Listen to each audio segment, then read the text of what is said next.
예, 지난 시간에 이어서 유체역학에 대한 그 강의를 계속하겠습니다.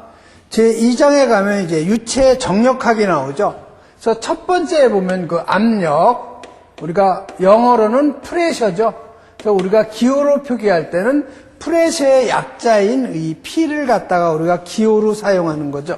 그래서 이 압력이라는 놈, P라는 것은 힘을 갖다가 단면적으로 나눠준 거죠. 그래서 예를 들면 힘, 킬로그램 포스 요 놈을 갖다가 단면적 미터의 제곱으로 나눠준 거, 요걸 우리가 압력 단위로 사용하는 거고, 뭐 센티미터의 제곱도 쓰고 있죠. 그래서 이 압력의 단위는 킬로그램 퍼 미터의 제곱이나 아니면 킬로그램 퍼스 센치의 제곱이나 여러 가지를 우리가 사용할 수가 있는 거죠. 자, 그러면 이걸 여러분이 차원으로 표기한다. 이럴 경우에는 킬로그램 포스는 힘이죠. F. 미터는 길이의 그 단위죠. 해서 L의 제곱. 요걸 이제 차원식으로 표기한다면 F의 L의 마이너스 2승이 되는 거죠. 다음 2번에 이제 힘에 대한 얘기죠. 포스. 해서 우리가 표기할 때는 우리가 포스의 약자인 F로 표기를 하죠. 그래서 이 1kg 포스, 이놈은 9.8 뉴턴이라는 얘기죠. 즉, 1kg 포스라는 것은 1kg의 질량에다가 중력 가속도인 9.8 미터 퍼 세크의 자승의 가속도, 중력 가속도, 즉 질량에다가 중력 가속도를 곱한 거죠.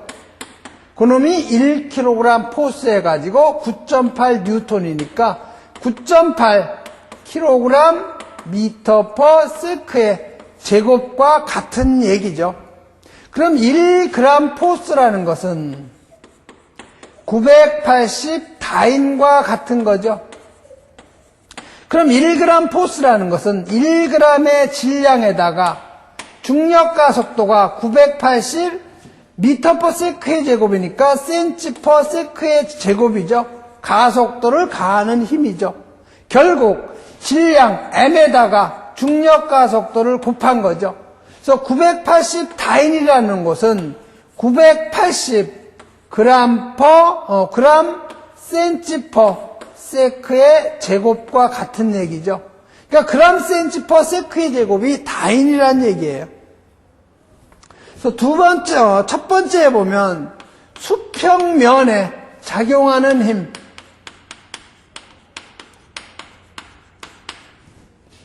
자, 수평면은 어떤 수면에서 이 바닥에 작용하는 힘.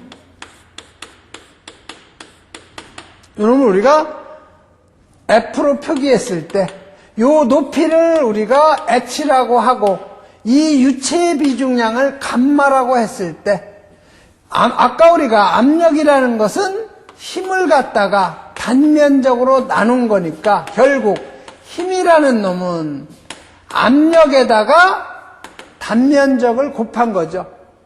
그럼 결국 힘이라는 놈은 압력에다가 단면적을 곱한 거고, 또 이 압력이라는 것은 비중량에다가 높이를 곱한 거죠. 그래서 이놈을 갖다 여기다 대입을 하면 비중량에다가 이 유체의 비중량에다가 이 높이 h를 곱하고 여기에 단면적 a를 곱해주면 그놈이 바로 받는 힘이라는 얘기죠. 다음 두 번째는 이제 경사면이 받는 힘. 자, 여기 수면이 있고 여기에 어떤 그 수문이 있다고 가정을 하죠. 그러면 이쪽을 우리가 치면, 그 다음에 여기까지가 이제 수문이라고 가정을 하면, 이쪽은 이제 지면이 되겠죠. 요 거리를 갖다가 우리가 Y라고 하고, 수면하고 수문하고의 각도를 우리가 세타. 그러면 이 경사면이 받는 힘, 요 F는 어떻게 되느냐? 자, F는 우리가 비중량에다가 여기선 H바가 되겠죠? 평균 높이. 여기에 단면적인데 여기서 H바라는 놈은 Y바에다가 사인 세타라는 거죠. 그럼 Y바라는 놈은 요 거리가 Y면 Y의 평균치니까 2분의 Y가 되겠죠. 그래서 이 H바 평균 높이, 자 요게 지금 계속 이게 높이가 되죠. 그럼 이 평균 높이예요. H바. 요게 H바가 되는 거죠. 그래서 H바라는 놈은 Y바에다 평균치에다가 사인 세타를 곱한 것과 같죠. 그래서 여러분들이 요 각도가 세타라고 하고 요 높이를 H라고 했을 때 요거를 지금 우리가 Y로 본 거죠. 그래서 H라는 놈은 Y에다가 사인 세타죠. 그래서 여기다 바를 표기한다면 Y바가 되겠죠. 그래서 비중량 감마에다 H바 A는 비중량 감마에다가 H바를 우리가 Y바 사인 세타로 표기할 수 있죠. 여기에 단면적 A를 곱한 거죠. 그래서 경사면에 작용하는 힘은 교재에 보면 감마 Y바 사인 세타 A 또는 감마 H바의 A가 되는 거죠. 그 다음에 세 번째는 이제 부력. 부력은 우리가 FB로 표기하죠. 그래서 여러분이 이 부력 FB 요거는 어떤 물질의 무게 FW하고 같죠. 즉 무거운 물체는 부력을 많이 받고 가벼운 물체는 부력을 그만큼 덜 받는 거죠. 그러니까 여러분이 몸무게가 무거운 사람이 바다에 물에 들어가는 거나 몸무게가 가벼운 사람이 물에 들어가거나 이 뜨는 그 부력은 무게에 따라 틀리기 때문에 수영을 잘하고 못하고는 무게에는 관계가 없어요. 그래서 이 부력이라는 놈, FB는 유체의 비중량에다가 이 잠긴 부피를 곱하면 그게 바로 부력이고, 어떤 물질의 무게라는 것은 그 물질의 비중량에다가 전체 부피를 갖다 곱해주면 그 물질의 무게가 되겠죠. 그러면 여러분이 아까 비중량이라는 놈은 어떤 물질의 비중량을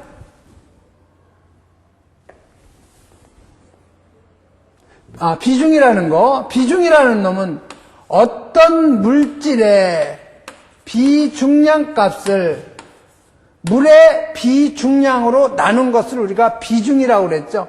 그럼 결국 어떤 물질의 비중량이라는 것은 비중에다가 물의 비중량을 곱한 것과 같죠. 그럼 여기서 유체의 비중량이라는 것은 교재에는 S부터 표기했나요? 예, S부터 했죠. 유체의 비중에다가 물의 비중량 곱한 것이 유체의 비중량이죠.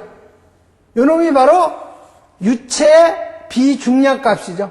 여기에다가 잠긴 부피를 갖다 곱한 것이죠. 그럼 어떤 물질의 무게도 마찬가지로 그 물질의 비중에다가 물의 비중량 곱한 거와 같죠. 그 다음에 전체 부피가 되겠죠. 그럼 여러분이 목욕탕에 가시면은요, 탕에 이제 사람이 들어갔을 경우에 여기서 물이 이렇게 넘쳐 흐르죠. 물을 이제 가득히 채워놓고 사람이 들어갔을 때 흘러넘친 물에 무게가 있겠죠. 그 물의 무게하고 이 부력하고 서로 같아요. 즉 어떤 사람이 목욕탕에 들어감으로써 거기에서 배제된 물의 양이 바로 부력이라는 얘기예요. 물의 무게가.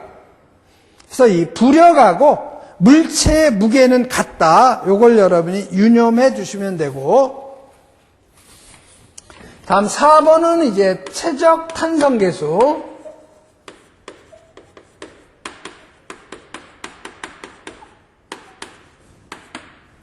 자, 우리가 최적 탄성계수는 대문자 K로 표기해요. 자, 그러면 여기에 어떤 물질이 어떤 압력에 의해서 지금 압력을 받고 있는 어떤 기체가 있다고 가정했을 때 여기에서 압력을 조금 더 준 거죠. 즉 P에다가 가하고 있는 압력에다가 압력을 약간 증가시키면 여기에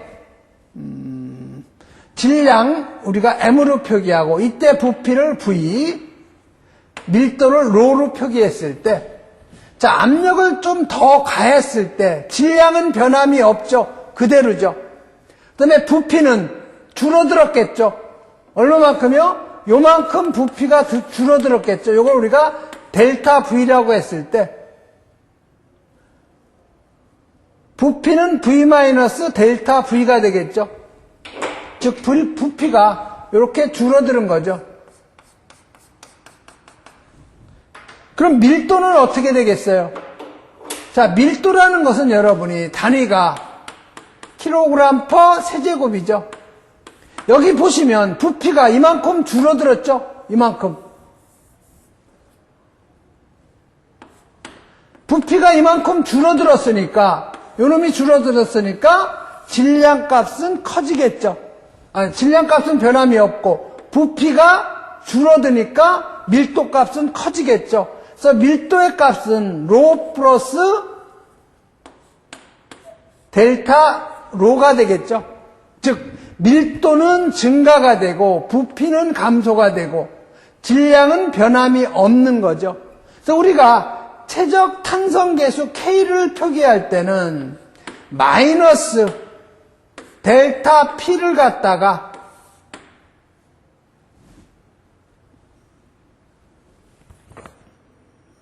델타 P를 갖다가 변화된 그 감소한 부피를 처음의 부피로 나눠준 거죠. 그러면 여기서 요 감소된 부피 값이 마이너스가 되는 거죠. 감소가 됐으니까. 그래서 요게 부호가 마이너스가 되니까 이 마이너스하고 곱해서 플러스가 되는 거죠.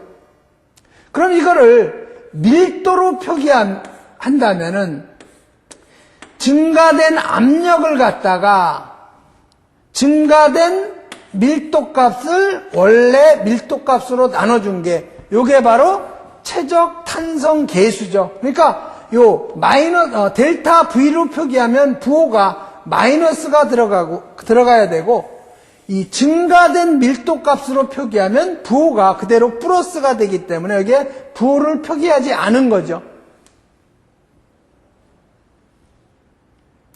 그 다음에 1번에 보시면 압축률이 나오죠.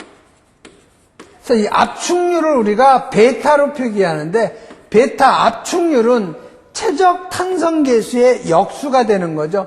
그래서 여러분이 단위를 보면 요 부피를 부피로 나눴으니까 단위가 없어지니까 이 최적 탄성계수의 단위는 압력 단위하고 똑같아요. 그러면 압축률의 단위는 요걸 최적 탄성계수의 역수니까 메타의 제곱 퍼 킬로그램이 되는 거죠.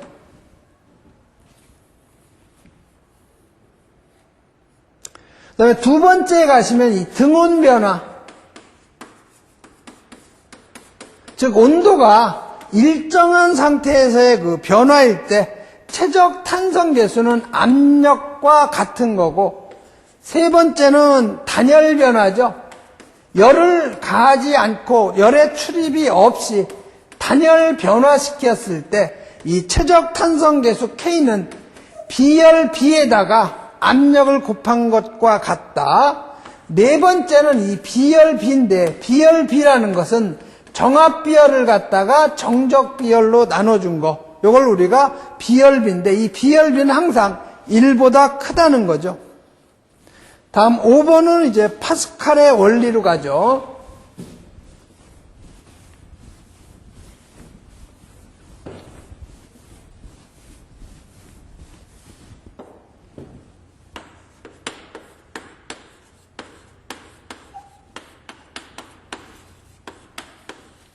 자, 이 파스칼의 원리선은 여러분이 수압기를 생각하시면 돼요. 자, 이쪽에는 뭐 관이 좀 작고, 이쪽에는 뭐 좀 직경이 좀 크다. 그러면은, 여기에 어떤 그 물질을, 피스톤을 있을 때, 이렇게 평형 상태를 유지하고 있다. 이럴 경우에 이쪽의 단면적을 A1, 이쪽에서 그 누르는 힘을 F1, 이쪽에서 누르는 힘을 F2, 밑에서 쳐받는 힘을 P2, 여기서 받는 압력을 P1, 이쪽을 단면적을 A2라고 했을 때, 즉 이 평형 상태에 있을 경우, 즉 피스톤이 움직이지 않고 있을 때는 P1하고 P2가 서로 같다는 얘기죠. 그러면 이 압력이라는 것은 요 앞에서도 얘기했지만 힘을 갖다가 단면적으로 나눈 거죠. 그럼 결국 P1이라는 것은 A1분의 F1으로 여러분이 표기할 수가 있는 거죠. 다음 P2도 마찬가지로 단면적 A2분의 위에서 누르는 힘 F2로 표기할 수 있는 거죠. 즉 피스톤이 평형 상태에 있을 때는 양쪽의 압력이 같으니까 P1, P2인데 그걸 압력을 갖다가 힘을 갖다가 단면적으로 나눈 것이 압력이니까 이렇게 표기할 수 있다는 얘기죠. 다음 6번은 이제 모세관 현상. 자, 모세관 현상은 여러분이 어떤 용기에다가 여기에 이렇게 물을 채워놓고 여기에다가 작은 관을 갖다 하나 꽂아놨을 때 물이 이만큼 올라오죠. 즉 모세관 현상이 이런 식으로 간다는 얘기죠. 이걸 좀 관을 좀 더 크게 그릴까요? 표가 잘 안 나니까. 여기에 이런 그 모세관을 끼워놨을 때 안에 그 액체에 요만큼 올라온다는 얘기죠. 그래서 요 각도를 우리가 세타라고 했을 때 요 모세관의 직경을 D라고 표기하고 요 상승 높이를 우리가 H라고 했을 때 이 상승 높이 H는 이 유체의 비중량에다가 직경분의 4배에다가 표면 장력 시그마에다가 코사인 세타가 된다는 거죠. 그래서 결국 여기서 중요한 것은 이 모세관의 그 상승 높이는 관경에 어때요? 반비례한다는 거죠. 다시 말해서 모세관의 관경이 작으면 작을수록 이 상승 높이는 높아진다는 거예요. 즉, 이 D값이 작을수록 H값은 커지는 거죠. 그래서 모세관의 상승 높이는 모세관 관경에 반비례한다는 걸 여러분이 꼭 정리를 좀 해놓으셔야 돼요. 다음 7번은 이제 표면 장력이죠. 그래서 이 표면 장력을 우리가 시그마로 표기하는데 이 시그마는 4배의 9의 안의 압력하고 바깥의 외부의 압력 차이에다가 직경 D를 갖다 곱한 거죠.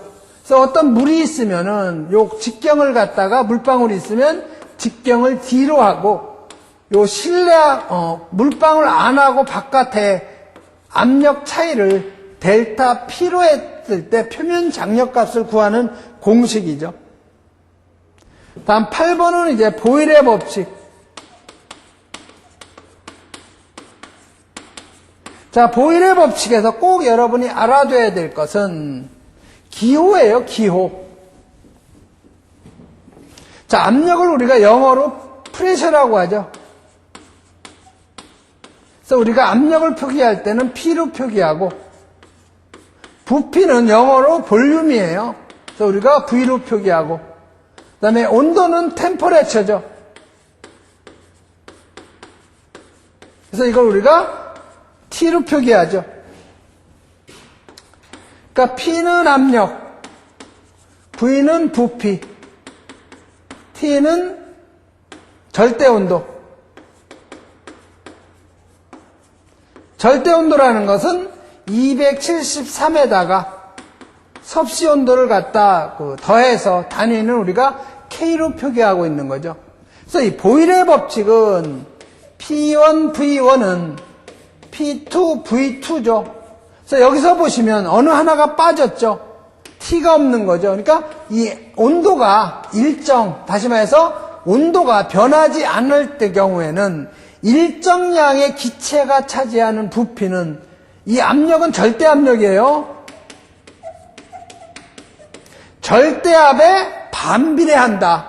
그래서 이거를 여러분이 표를 표기하면 이쪽을 교재의 말대로 V로 표기하고 이쪽을 우리가 압력으로 표기했을 때 일정량의 기체가 차지한 이 부피는 절대압력의 반비례니까 이런 곡선으로 표기할 수가 있는 거죠. 그 다음에 9번에 가시면 이제 샤를의 법칙. 샤를의 법칙은 T1분의 V1은 T2분의 V2죠. 그래서 여기서 보면 PVT 중에 압력이 없죠. P가. 즉 압력이 일정할 경우에 일정량의 기체가 차지하는 이 부피는 절대 온도에 비례가 되는 거죠. 즉 얘가 부피가 커지면 절대 온도도 같이 커지는 거죠.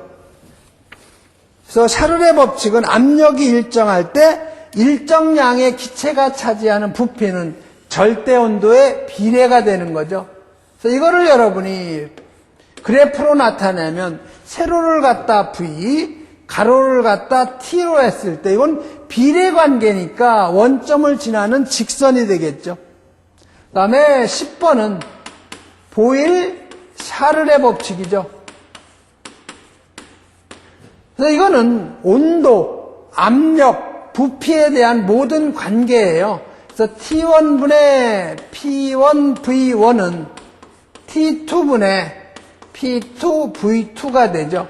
그래서 이거는 일정량의 기체가 차지하는 부피는 절대압력에 반비례하고 절대온도에 비례한다는 얘기죠.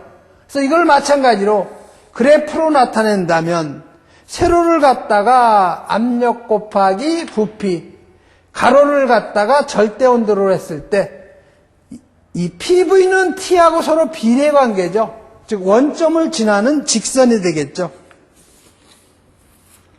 다음 11번은 이제 이상기체 상태 방정식.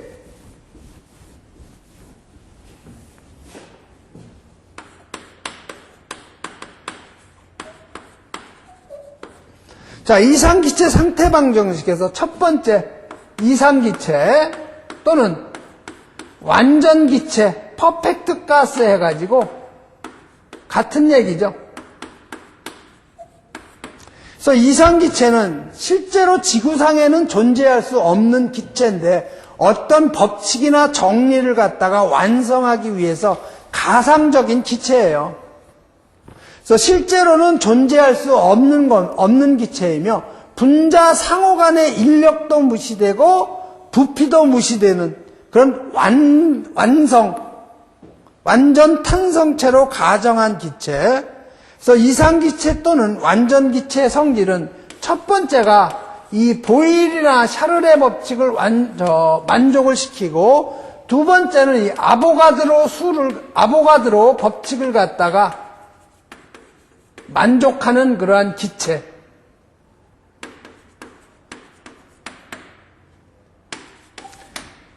다음 세 번째는 분자 상호 간의 인력이나 아니면 부피가 완전 무시되는 기체.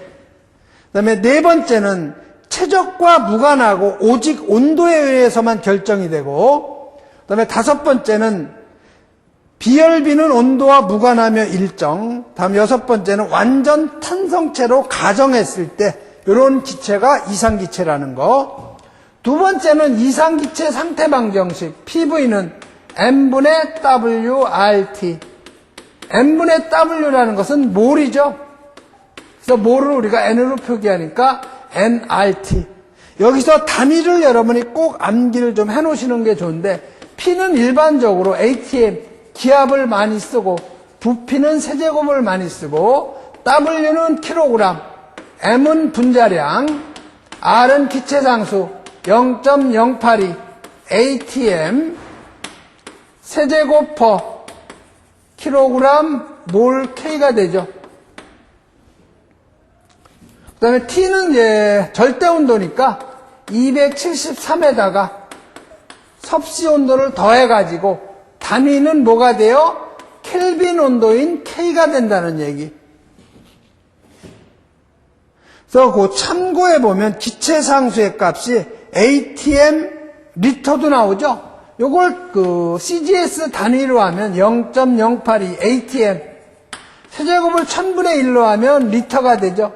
리터가 들어가면 여기가 킬로그램 몰이 아니고 그램 몰이 되죠. 마찬가지로 절대 온도 K. 다음 세 번째는 완전 기체 방정식. 자, 완전 기체 방정식은 PV는 WRT라고 그랬죠. 여기서 W를 양변을 나눠주면 P의 W분의 V는 RT가 되죠. 즉, 부피를 갖다가 무게로 나눠준 거, 이게 뭐예요? 비최적값이죠. 그래서 P의 비최적을 우리가 VS로 표기하죠. 요 놈은 RT. 요거와 같은 식이 되는 거죠. 그래서 결국 요 비최적이라는 것은 아까도 얘기했지만 밀도의 역수라고 그랬죠. 그래서 결국 로분의 P는 RT가 되죠.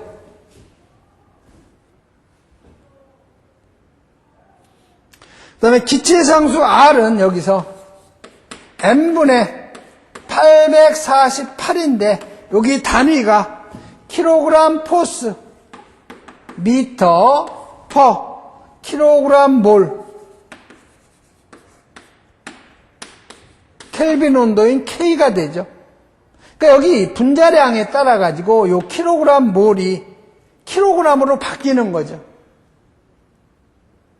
그래서 여러분이 요 이상기체 상태 방정식하고 안전기체 방정식은 약간의 그 차이가 있지만 거의 비슷한 그 내용이에요.